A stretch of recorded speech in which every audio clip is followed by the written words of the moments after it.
Mon nom de baptême, c'est Charles Daniel Roach, mais à Shedikan, on anglicise les noms. On m'a toujours appelé Charlie Dan. J'ai passé toute ma vie à Shedikan, sauf mes 5 années à l'université. Puis, il y a des gens qui me demandent comment ça se fait que tu ne voyages pas, tu as l'occasion, tu es tout seul. Mais moi, je dis qu'il n'y a pas de plus belle place que Shedikan. Pourquoi est-ce que je voyagerais?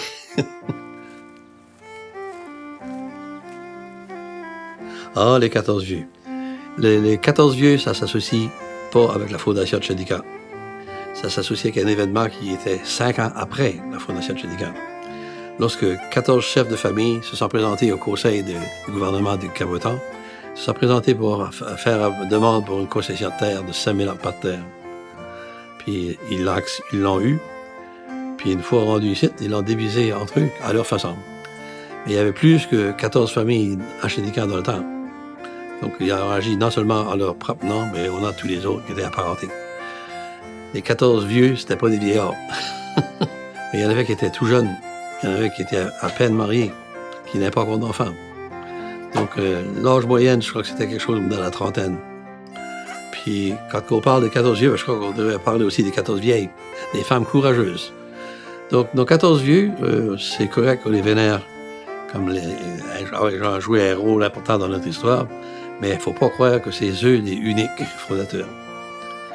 Quand ils sont arrivés ici, les fondateurs de Shedikan, contrairement à ce qu'on aurait pu penser, ils ne sont pas établis le long de la côte. Ils avaient tellement eu de mauvaises expériences au moment des Anglais qu'ils avaient peur de d'autres invasions.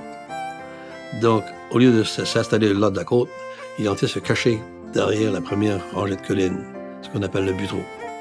Et en arrière du Buteau, il y a le plé qu'on appelle le Platan. De nos jours, si on veut voir l'évidence de cette première colonisation à Shedikan, il faut se diriger sur le chemin d'en arrière, le chemin de Bellemarche, et s'arrêter au monument des 14 vieux, qui est tout proche, de chaque côté du chemin. Puis le monument, c'est sur le site de la deuxième église. Puis c'était une structure en charpente en bois. Les noms qui apparaissent sur le monument des 14 vieux, c'est des noms tels que les autorités du gouvernement anglais à Sydney les ont écrits.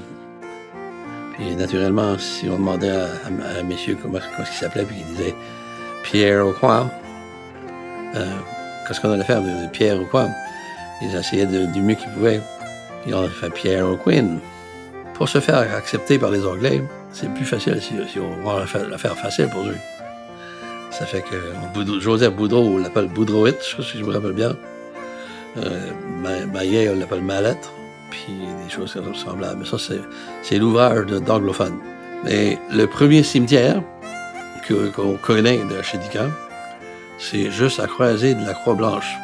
Il y a une petite montagne, ça pique comme la face d'un singe.